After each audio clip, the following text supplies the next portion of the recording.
So, yesterday. So, all right. So, the other thing that we are going to cover. So, yesterday, some of you were not there in the class, like Savya, I think you were not there in the class yesterday, and that's okay. So, I have just 30 minutes ago, I uploaded the video of yesterday's class. So, whoever missed the class yesterday, spend some time, go through the video and see if those concepts are easy to follow, or if there's some doubt, just let me know. I will redo it in the subsequent classes. Will that be okay? Yeah. Yeah, that's fine. Okay. All right. So I don't see your friends, Ritika and he, but I believe they will be joining me time soon. I have no idea where they are right now. Okay, well that's okay. Once you guys start coming to the class, then probably you'll have better coordination among yourselves. Alright, so first thing first. So we wanted to start with the linear and quadratic systems.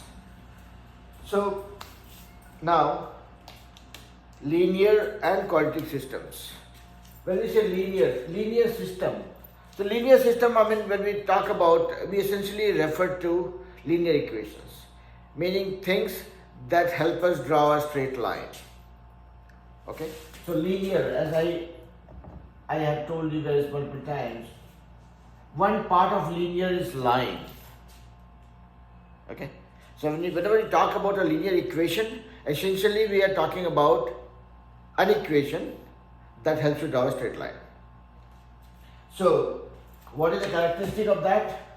That is, if I have an equation like this, let's say 7x minus 2y equal to 30. And this could vary. But then, one thing that you must notice in any linear equation would be, every linear equation has the power to the variable, maximum power to the variable is 1. So here in this linear equation, if you see, x and y are two variables, and this is the maximum power is 1, y to the maximum power is also 1. If I ever write something like 6x squared minus 2y equal to 12, or any number for that matter, this will not be a linear equation. Primary reason being, the power to the variable, the maximum power to the variable is 2. Atharv. Okay, so earlier Isha was there, Atharv was missing. Now I see Atharv, Isha is missing. Okay, I believe Isha, oh Isha is there. Oh, sorry, my bad. So, okay, some kids are still missing, but that's okay. I'm sure they will join. So here, when you look at this equation versus this equation, the primary difference that you notice here is the power to the variable is, the maximum power to the variable is 2 here. If you have any equation where the power to the variable is more than 1, that would never ever be a linear equation. It would never help us draw a straight line. If I ever have an equation with, even if I have an equation like this,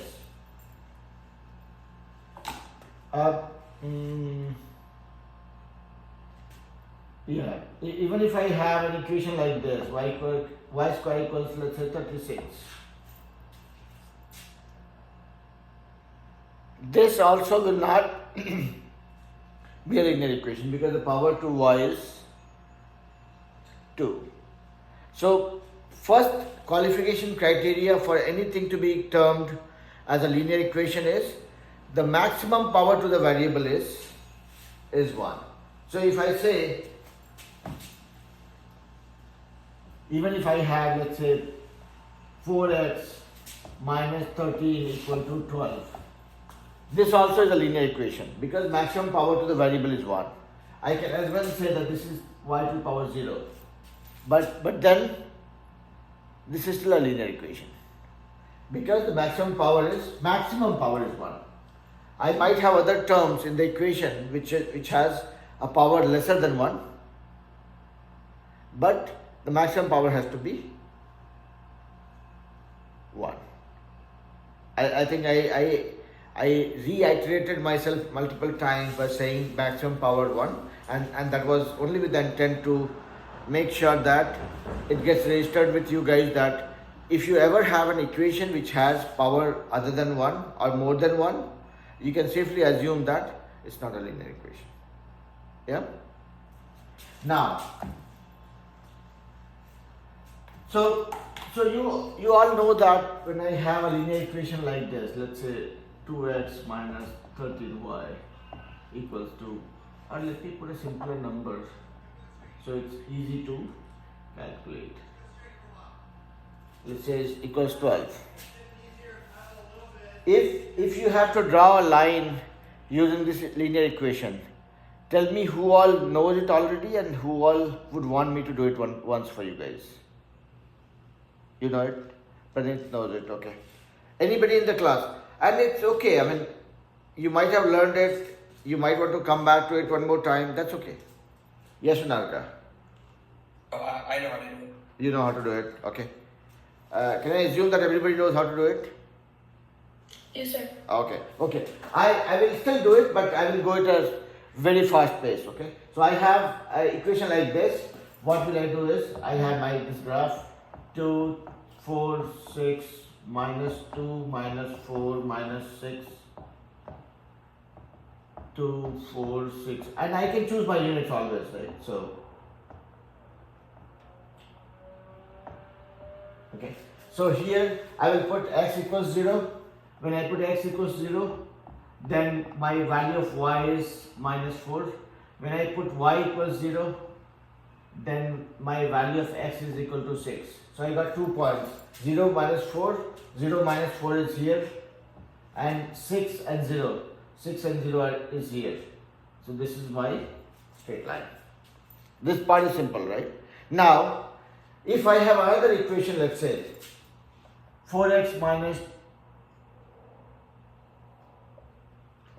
plus y equals, let's say 15.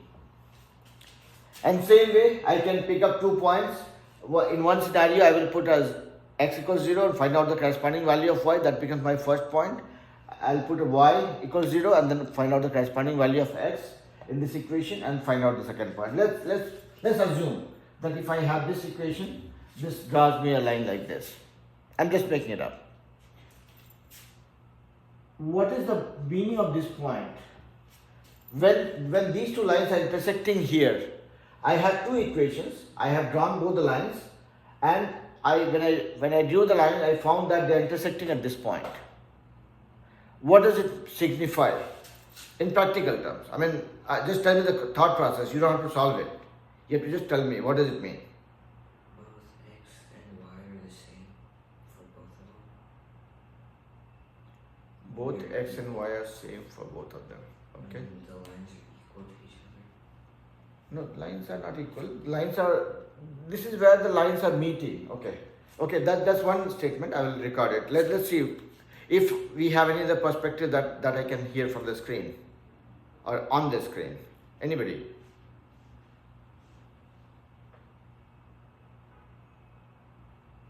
I just want to know, when these lines are meeting here at this point, what is your interpretation by seeing this? And I mean, if you have to say two lines about this point, what would those two lines be?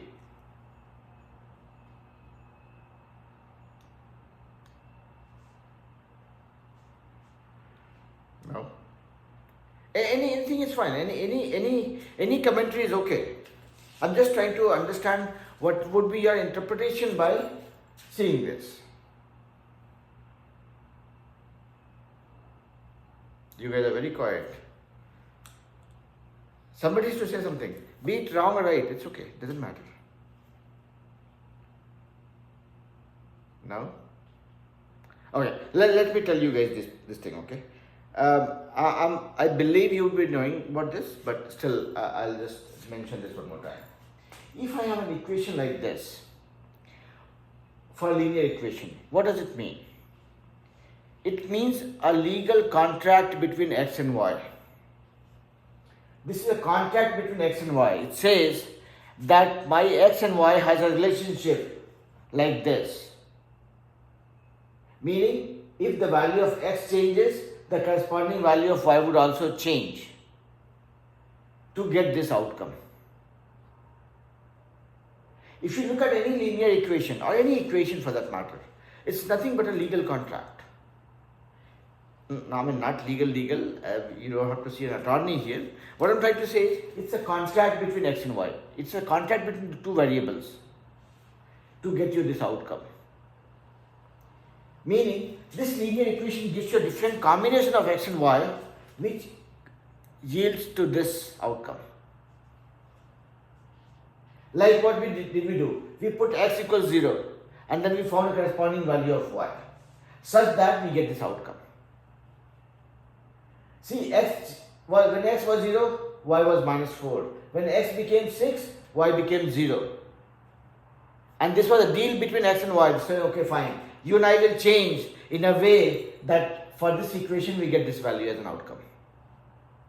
Right? You would have heard about the table from the equation, right? You can put here, if you change the value of x to 1, if you change x to 1, this becomes, y becomes minus 10 by 3 or something, right? So every change in x changes the value of y, or vice versa, correct? So any line that you talk about, any linear equation that we talk about, like this linear equation was drawn by this one, right? So let's say this was my linear equation 1 and this was my linear equation 2. So this was my linear equation 1. What does it mean here? Any point you pick on this line, find out the x and y coordinate, that will satisfy this condition. Agree? Don't agree? Yes, sir. Yeah? Now, when you have used this equation to draw this line, by picking up 2 points, you join them and then you have drawn this line. What this means is, any point you pick on this line, any point, hear me out carefully, okay? Any point you pick on this line and find out the x and y coordinate and put that value here, you will get this value, this outcome. Agree? Now, same way, this is my second equation. Let's say, I'm just making it up. I have not done the due diligence to put it correctly, but I'm just saying that, okay, let's assume that this line, this equation helps me draw this line. This is my second line. And this is where these two are meeting. So like I said, when I have this equation drawing me this line for us, every point on this line will satisfy this condition. Every value of x and y on this line will satisfy this condition. That's what it means. Now, this equation has drawn this line for us. Meaning, every point on this equation, this line, you pick up the x and y coordinate, put the value here, you will get 15 as the outcome. Are you guys with me so far? Yes, sir. Now, join the dots together. This equation, this line has every point, any and every point on this line satisfies this condition. Any point on this line satisfies this condition. Now, this is intersecting point, meaning this is a point that satisfies this condition and this condition both. Agreed? The point which is common on both the lines, or wherever both the lines are meeting or intersecting each other, that point's x and y coordinates will satisfy this equation and this equation both. Are you guys with me? Are you able to relate? Yes, sir. Yeah? Yes, sir. So what that means is, this point, the value of x and y coordinate for this point is satisfying this equation and this equation. What that means is, this is the common value that holds of x and y that satisfy both the conditions. That is exactly what you get by solving two linear equations. Let's say, if you solve these two equations in the algebra way, what will you do? You will solve these two equations and find out the x and y value, right? But you have two equations, two variables, you will solve them and you will find out the value of x and y. that is what will be the value here also. Meaning, if you have two linear equations, you have two options to solve them. Either you solve it in the algebra way to get the value of x and y, or you just use the two linear equations to draw the line on a graph paper and see where they are intersecting. Wherever they are intersecting, that point's x and y coordinate is your solution for this equation also. So you have two options to solve for x and y when you have two equations like this.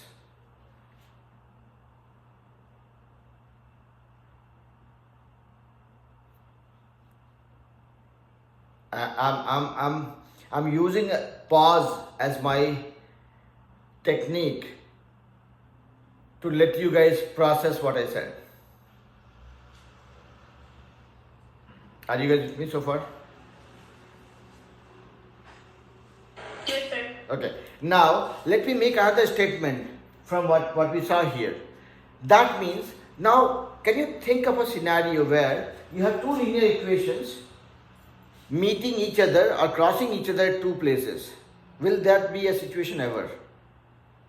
Or if I have two lines, right? That's what will be outcome from the linear equation, right?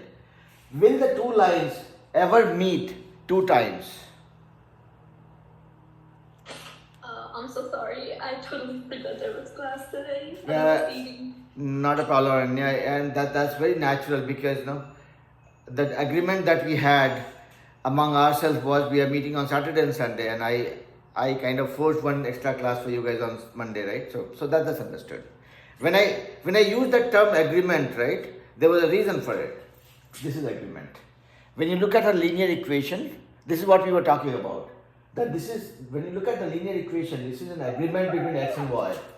It says value of x and y will change in a way that you get this as an outcome. Yeah? That's a linear equation.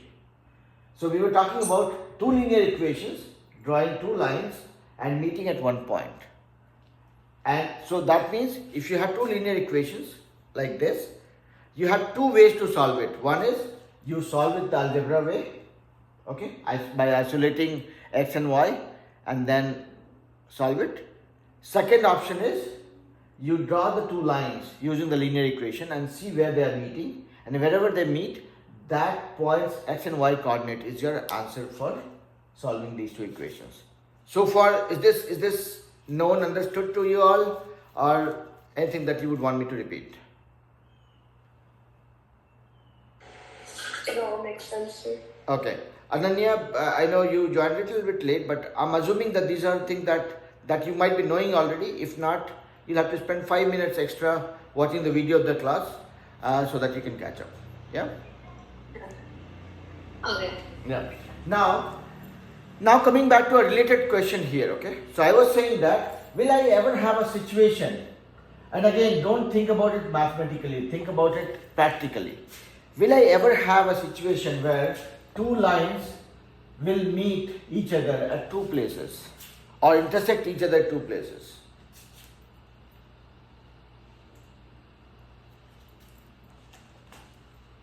No?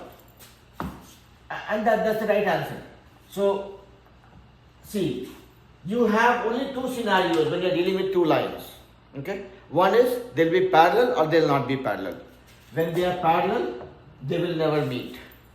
When they are not parallel, they will meet at some point, but only one point. Extended here, they will not meet. Okay? So this is what you all know. I'm just kind of connecting the dots. So if I have two lines or two linear equations, my simple interpretation from that would be either they will be parallel or they will meet. If they meet, or they will not be parallel. If they are parallel, they will not meet. If they are not parallel, they will meet, and they will meet at only one place. Now, I will tell you why I am giving this theory to you guys and what is the relevance of this. What that means is, if I ever have two linear equations to solve, I can assume that I will get only one.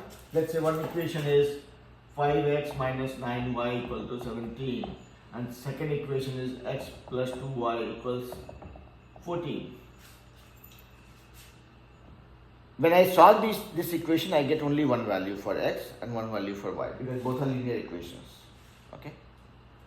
Or if it is not solvable, meaning you cannot get a value of x and y which is satisfying both the conditions, that means those are parallel lines. If you get one value for x and one value for y by solving these two equations, then they are intersecting lines. They are going to meet somewhere. Now let's add more spice to this learning experience. So far we were talking about linear equation, meaning simple straight lines. That's what we were dealing with. Now let's add more spice to it.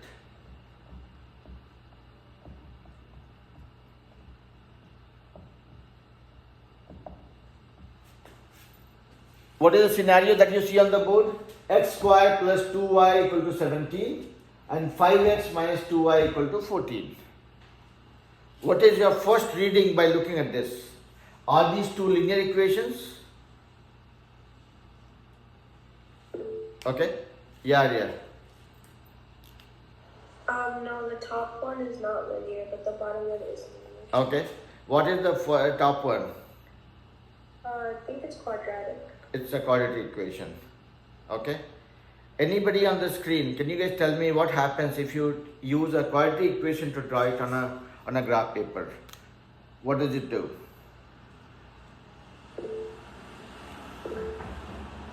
Yeah, Arya will be my second priority for listening to the answer right now.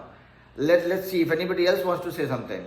If I have a quadratic equation, what does it draw on the graph paper if we try using that? Okay, I got one answer in the classroom. Anybody else apart from Arya to begin with? I know I'm kind of troubling you. Yep, yeah, Nanya, go ahead. It's going to be like a curved shape. It'll be a curved shape, and that's the right answer. But what is that curve called?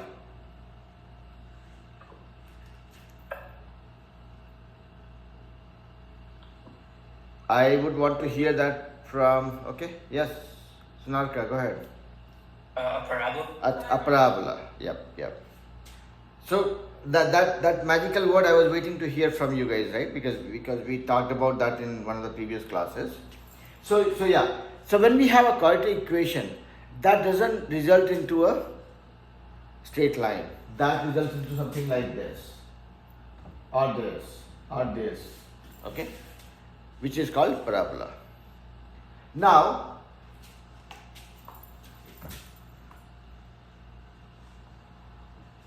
just by looking at a parabola, let's assume that by using this equation, we are drawing this parabola. And see again, you don't have to assume just because I'm saying so. What you have to do is, here also, if you look at this equation, in both the scenarios, this is a contract between x and y. In this equation, this is a contract between x and y. It says, okay, x squared being added with 2y will give me 17. Now, if I increase the value of x, value of y will decrease, or vice versa. If I increase the value of y, the value of x will decrease. Now, let's look at a couple of scenarios. Okay, so that way you'll be able to relate that. So let's put a table here like this. X and y, okay, for this equation, x squared plus 2y equal to 17. Let's say when x is 1, what is the value of y? It will be 2y equal to 16, so y will be 8. When x is 2, it becomes 4, 2y will be 17 minus 4, 6.5. When x is 3, what does it become? 3 is 9, 17 minus 9, 8, it will be 4. Let's put some negative values also. When x is, let's say, minus 1, then this becomes 1, y is 8. When x is minus 2, so still it's 4, 6.5. See, there's a behavior that we are seeing here, right? The behavior is this. When x is 1, y is 8. X is 2, y is 6.5. X is 3, it's 4. When I change the x to minus 1, it's still y is 8. Minus 2 is 8. So eventually you will see that if you try plotting this, x is 1, y is 8. So when x is 1, y is 8, let's say. This is one point. When x is minus 1, y is again 8. 2, x is 2, y is 6.5. Minus 2, 6.5. So I think this is a parabola like this. Yeah. So here what you see is when you have a equation, when you have a quadratic equation, what happens is the behavior repeats. Whatever you have on the positive side of x, similar value you start seeing on the negative side of x also. Or depending on how it is structured, but you will see that okay, this repeats. But anyways, that's not something that I would want you guys to worry about. What I want you guys to think about is now look at a system where you have a parabola and a straight line. Let's say there is a straight line like this. You have an equation like this, okay? So let's say this is my equation 2 and this is my equation 1. So this is plotted by equation 1, this is plotted by equation 2. What do you see here on the screen, on the board? When I had two linear equations, they were meeting at one place, only one place. So I had only one solution. When I had a parabola and a linear equation, they are meeting at two places. Yeah? So that is what I wanted you guys to kind of register in your mind. That okay, if I have a linear equation, they can meet at one place or no place. If they are parallel, they will not meet. If they are not parallel, they will meet at only one place. And that will be my solution for this equation. The x and y coordinate of that intersecting point will be my solution for x and y. In case of a parabola and a linear equation, I see that they can meet up to two places. Up to two places. It might so happen that the line goes here and doesn't meet this guy at all. So there is no one common solution for this one. But it can meet up to two places. Or there could be up to two solutions. That's the correlation I want you guys to draw from this one. Let me pause for 5 seconds and see if I have any question coming from any of you.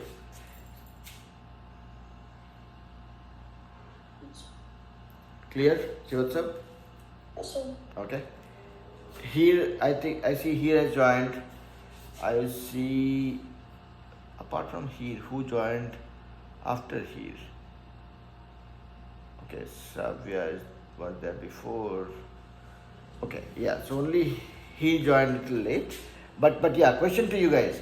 Whatever we have seen here, it is not for solving any mathematical problem. What we are trying to do is we are trying to draw some interpretation from different types of equations and register in our mind what are the possible number of solutions we are talking about.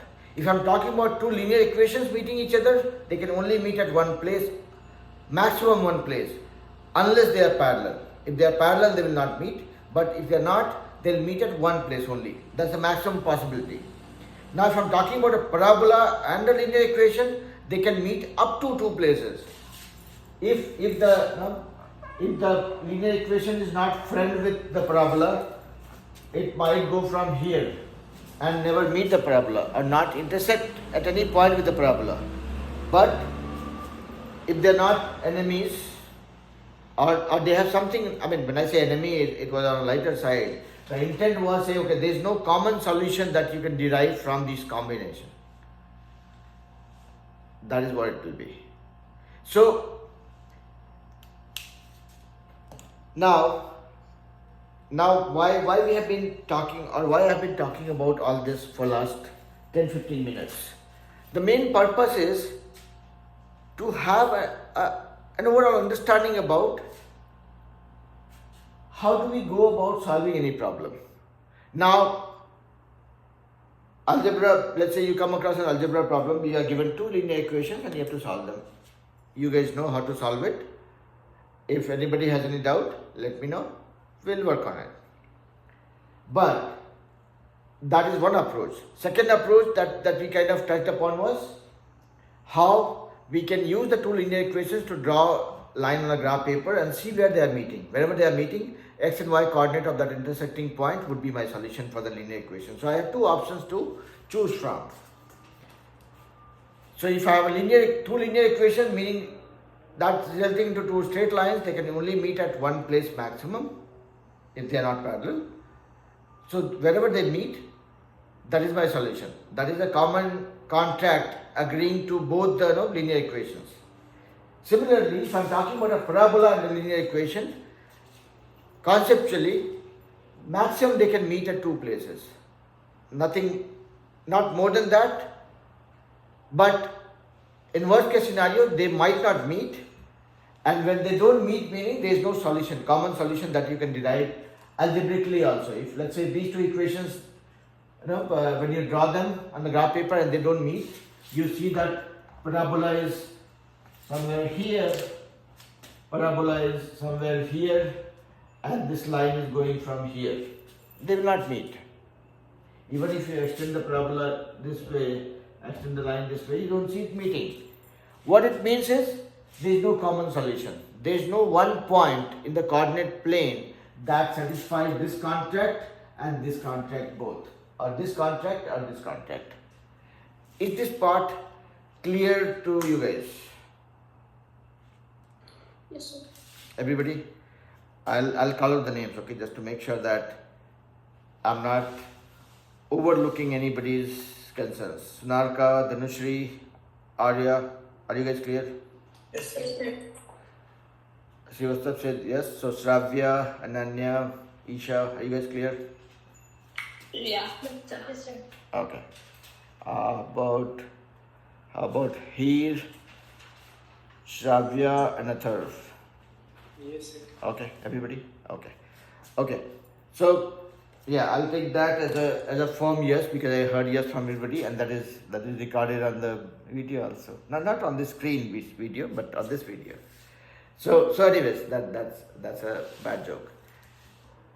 So bad jokes are also called dad jokes, right? My daughter keeps saying that whenever I crack a joke which is not a good quality joke, she said it's a dad joke.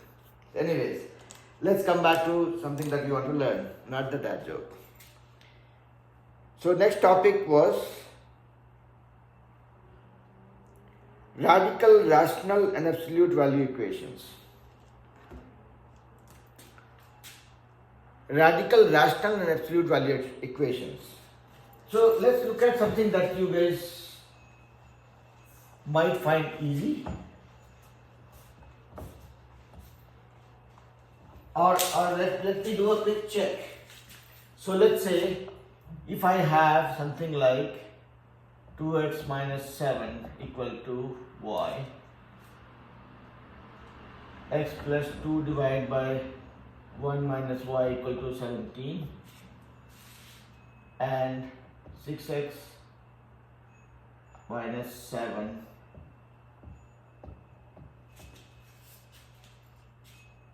what is the first one called?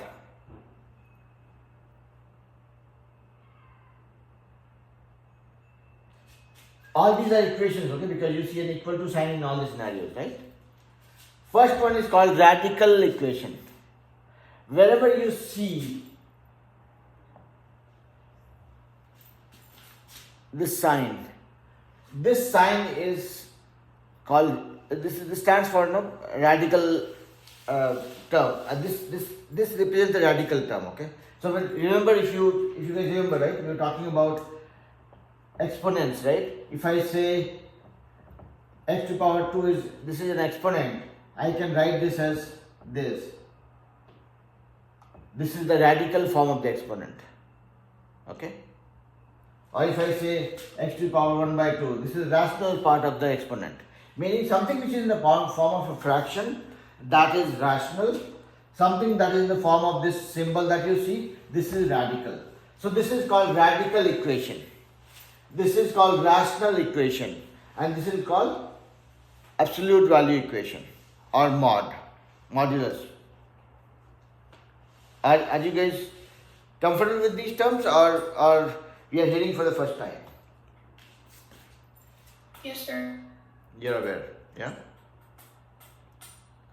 Everybody? So let's go one by one. Let's look at this scenario. If I have to solve this equation, 2x minus 7, let's say this equals 14. This is a radical equation. Can you guys try solving it if you know about it? Or you want me to try it once?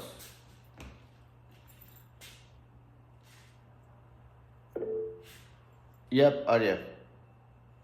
Can you try it once? Because I kind of forgot how to do it. Okay. So when you have something like this, when you don't have anything written here, okay, that means this is square root. The square root of 2x minus 7. This is what it is.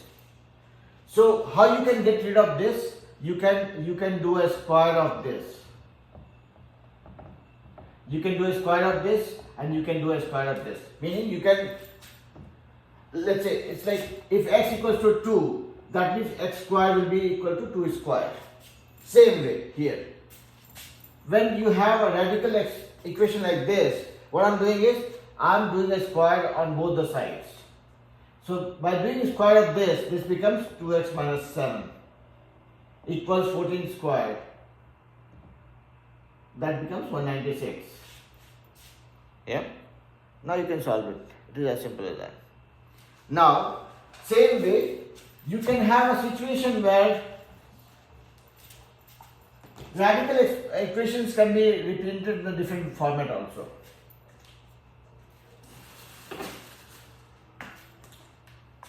If I have something like this, let's say 3x minus 12, okay, I have 3 written here in the corner of this sign equals 4.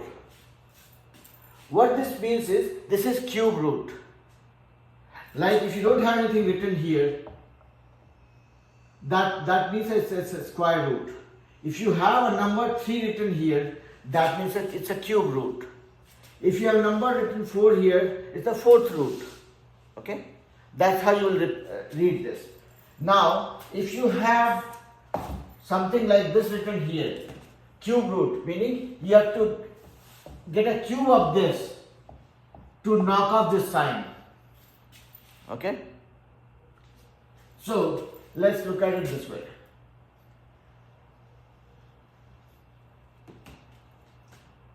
Let's say we are kind of doing a revision of exponents right now. Let's say you have 4x minus 3 equal to 15. This is a simple linear equation. Now the teacher gets a little funny and says, no, this is not a simple linear equation. I don't want your life to be so very easy.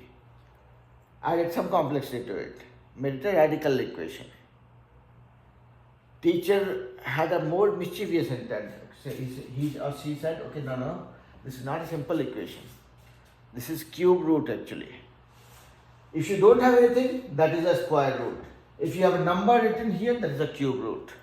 Now, how would you relate this? If you want to simplify this, how would you do it is? Or how would you read this is? You can also say this as 4x minus 3 to the power 1 by 3. If that helps you make it look simpler. Cube root is nothing but to the power 1 by 3. Similarly, if you have an equation like this, expression like this, if you want to simplify this, you can also read this as, put everything in a bracket to the power 1 by 2. Square root is nothing but 1 by 2. So whatever you see as the root number, that is the denominator. That's how you have to read it. Okay? Now, let's say you have to solve 4x squared minus 24 to the power 4.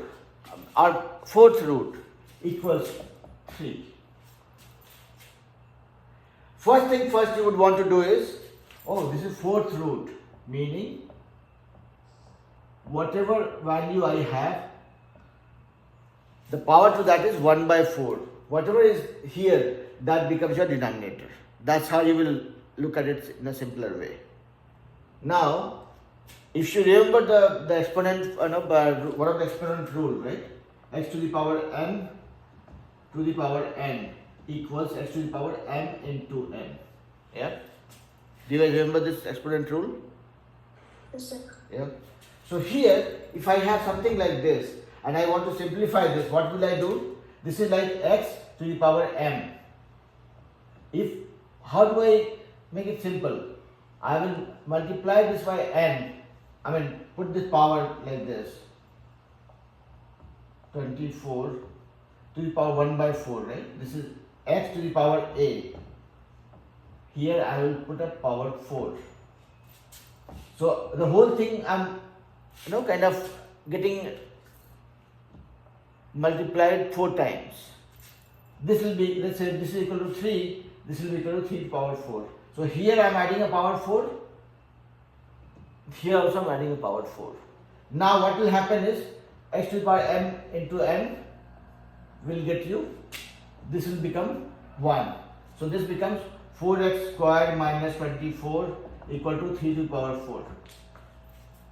And then this becomes much easier. So I know I might have complicated this by adding 2 concepts here, but for you guys to look at it in a very simple way, if you have a radical equation like this equal to 5, you can say, okay fine, this is square root, so I will knock up the root by getting a square of that. So that means I can always say square of this will be equal to square of this. This is one way of looking at it. Or if you want to say, okay fine, this is nothing but, this is one option. Second option, you can say, okay, this is square root. That means this to the power 1 by 2 equal to 5. Now I will get a square of this side and square of this side also. 4x minus 7 1 by 2 square of this will be equal to this square of this. And then this becomes a to the power m in bracket to the power n. Yeah. So this becomes 4x minus 7 to the power 1 by 2 into 2. This becomes 1. So you can choose whether you want to look at radical equation, convert that into a fractional equation and then deal with it, or you just go with the normal approach, say fine, this is square root, so I will get square on this side, square on this side, and that's my solution. So this becomes 4x minus 7 equal to 5 square or 25, and then you go ahead solving it. If it is not the case, if it is cube root, you will say fine, I'll get, it's a cube root, so I'll make a cube of this side and cube of this side. So I will say, okay fine, let it be this. I'll get a cube of this to knock up this sign and a cube this side also.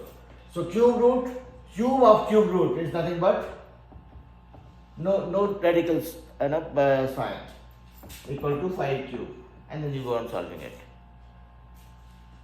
I told a lot of things, I did a lot of juggling between the two options, but let me stop here. Any questions with respect to whatever you saw just now? No, sir. No? And you don't have to be shy, okay? It might so happen that the teacher is just rushing through something and you're not able to follow. It's okay, you can ask. I'm not teaching for myself, I'm teaching for you guys. If anybody has the smallest of doubt, please feel free to ask. It's okay. Yeah? Shravya, Ananya, Heer, Isha, Arya, Sunalka, anybody? Atharv? Everybody is clear? Yeah. Yes, sir. Okay. Yes. Yes. Yes. And trust me, in this class, in my class, I love when you guys make mistakes, because mistakes give us the opportunity to learn something, okay? So, making mistakes in this class, we will cherish. We don't have to be shy about it. It's okay. Yeah? Alright. So, very simply put, radical equation, when you talk about, it's nothing but an equation where you end up seeing those square root, cube root kind of a scenario. And then cube root, you can kill cube root by cube, square root by a square, fourth root by a fourth power. Yeah. So if it's a cube root, that means if you do a cube of this, the root will be gone. Okay. So if this is cube root, you do a cube of this, the sign, everything will be gone, and this will be your outcome. If it's a square root, you do a square of this. So when you're doing square of one side, left hand side, you have to do a square of right hand side also.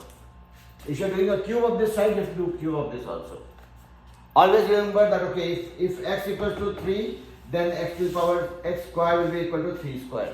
Always remember that thing, so that you don't end up kind of missing on the steps. So, and then that is how you deal with the radical equations. Are we good to move on? Yes, sir. Okay. Now comes the rational equations. Rational equations, again, you guys already know.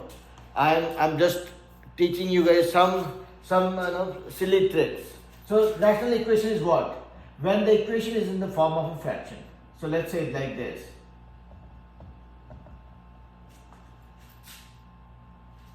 Or like this. Always remember this sign. This is what happens. This goes this way, this goes this way. Look at the sign. When you make something cross the equal to sign or the border, whatever is on the second floor comes to the first floor, whatever is on the first floor goes to the second floor. If you remember this sign, your life is going to be much easier dealing with this kind of problems. Simple. Now let's simplify this. X plus 2 into 15. This is what we did. This. So we got this to this side and we got this to this side, so that we don't have two floors, single storied house. Yeah.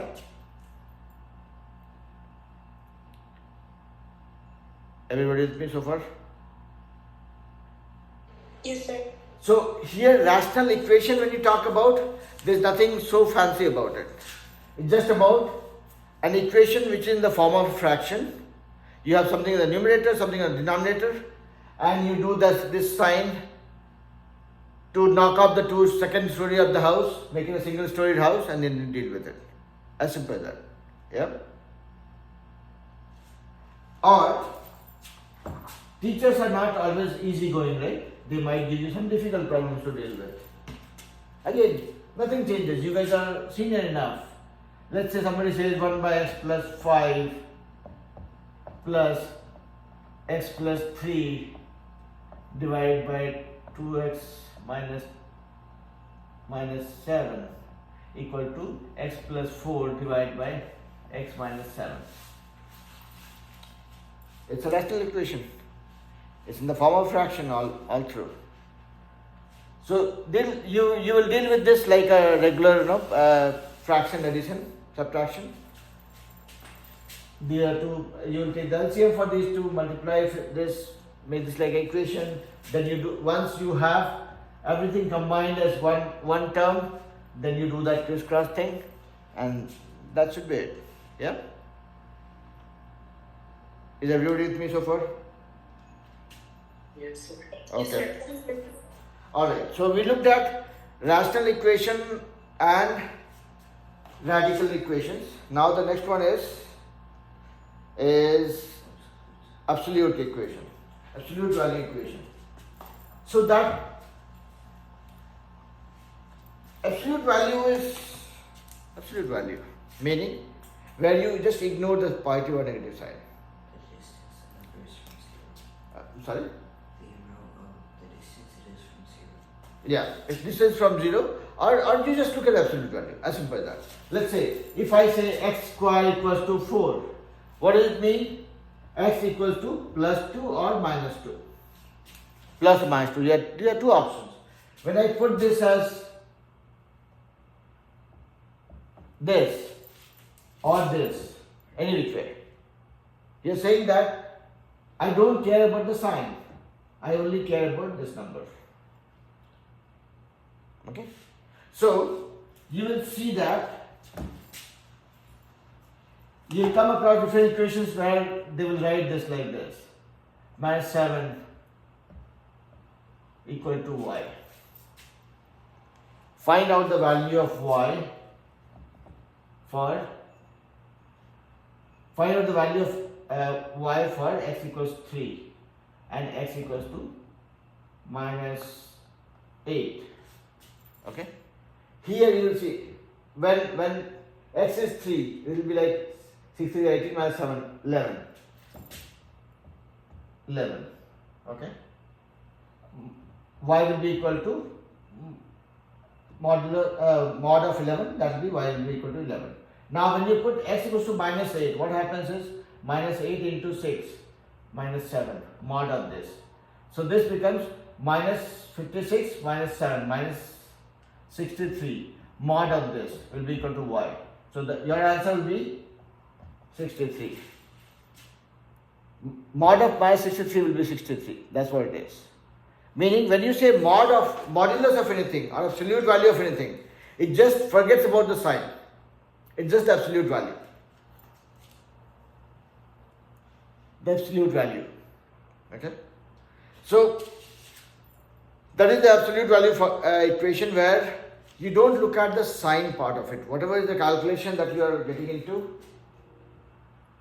This is a classic example. Y equal to modulus of 63 will give you just 63. You're just ignoring.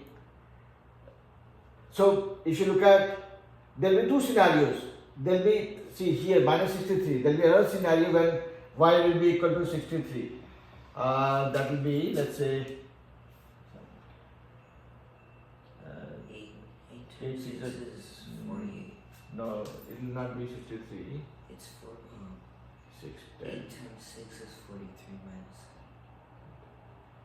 So if x is equal to 70 by 6, okay?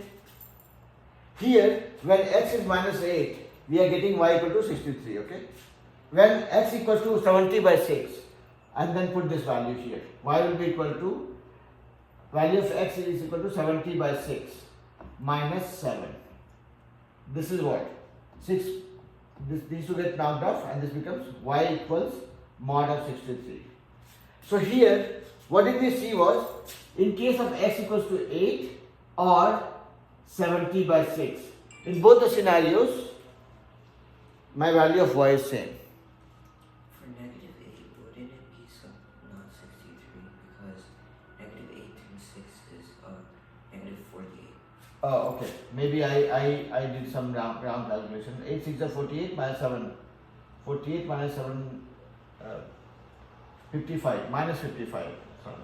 It would have been minus 55. Yeah. So, I mean, anyways, so here, that what we are trying to say is that modulus of any equation just gives you the absolute value, ignoring the sign. So, minus 63 and 63 will be the same. Minus 70 plus 70 will be the same. That is how the mod functions deals with it. Okay. So we looked at radical equations, absolute value equations and rational equations. Then we talked about the linear and quadratic systems. What we could not cover was the quadratic and exponential word problems and then solving some quadratic equations.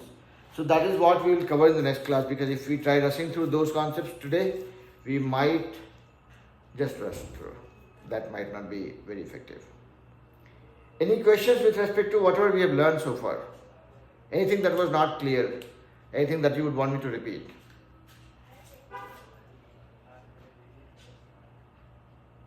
No? No, sir. Okay. All right. So enjoy the rest of your evening. I know you guys have one more day to go in Texas.